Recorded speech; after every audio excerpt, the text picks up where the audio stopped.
Next up at UFC 319, we have Jared Cannonier taking on Michael Venom Paige. Jared Cannonier, 18-8 in his career, 3-2 in his last 5. He's coming off that come-from-behind win over Gregory Rodriguez, taking on Michael Venom Paige, 23-3 in his career, 3-2 in his last 5. He's coming off his win in his middleweight debut. This is another fun fight. I am pretty confident in this fight, and then I'm letting the comments sort of wish-wash my brain here. So I'm going to stick to my original confident pick. Jared Cannonier is a powerful dude. He's incredibly dangerous. He switches from southpaw to orthodox. He throws kicks from both sides. He's got good grappling defense. He's got a great resume. He doesn't have a ton of offensive takedowns, but he does have 6 takedowns in his last 4 fights. So he's starting to add that to the mix as he gets older, and he is coming off of that win over Gregory Rodriguez where he was almost finished bad a few times and then was able to survive, take advantage of the poor cardio on the other side, and get it done. He's taking on MVP Michael Venom Paige. This guy is a savage striker. He's got that sport karate style. He stands super wide. He bounces in and out. He covers 6 feet of distance in a half a second. He has some of the most disgustingly violent finishes in history.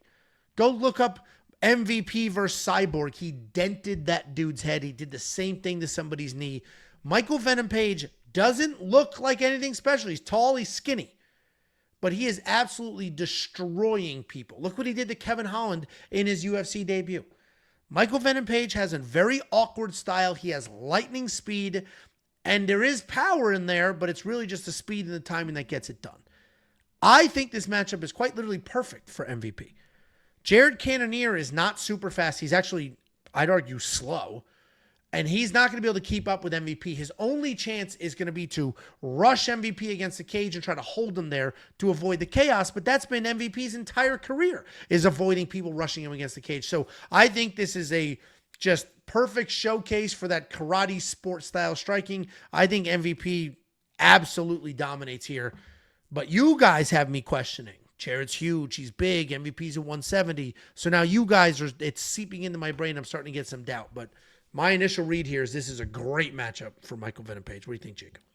Yeah, I want to play him inside the distance, but he kind of plays around a little bit too much to be able to do that. I played a -3.5. I think he dominates the fight. You look at Jared Cannonier's career, every time he's fought a movement striker, he's fucking lost. Robert Whitaker, Izzy, Imavov, even Kaio kind of has that karate stance. He loses to all these guys. Now he's getting dropped on top of it. Michael Venom Paige, I think he's going to land a shot and hurt the guy. It's just whether MVP wants to chase a finish or if he's going to do the Kevin Holland kind of the robot dance and kind of style on him.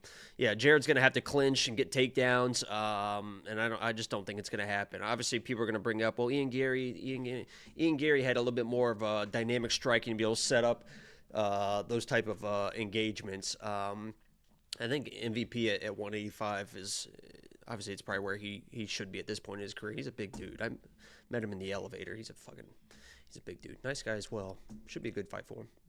Yeah, I'm glad we're on the same side there because I literally the he's comments. Hurt this guy. It's just whether he finished him or not. Dude, my initial read was like, this is a slower, older dude who's getting a little chinny. This is a perfect matchup. Jared Cannonier just high guard, just lumbers towards you, like just kind of plots for you. I mean, MVP just going to split the guard and fucking hurt him. Dude, the first time you were at my house, I forget what the number was, when he made his UFC debut against Kevin Holland, and we were just like, holy shit, like, he is so fast. The distance this guy covers is absolutely insane. The spinning back elbow.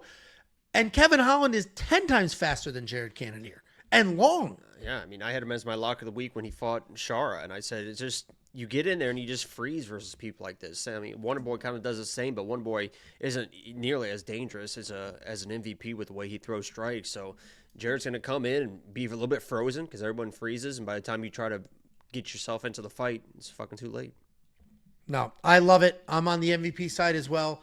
-185. He opened at -135, so he got a little bit of juice. But this is pretty level. This hasn't moved much in the last couple of days. I think people are worried about Jared Cannonier as a physical specimen. He might just hold MVP against the cage. We got 3 rounds to work with here. MVP's got plenty of cardio. $8,700 in DraftKings Fantasy. I do like that because I do think the same thing as Jacob, where he can connect big, and Jared Cannonier is 41. We're not talking about a 32-year-old. He's 41.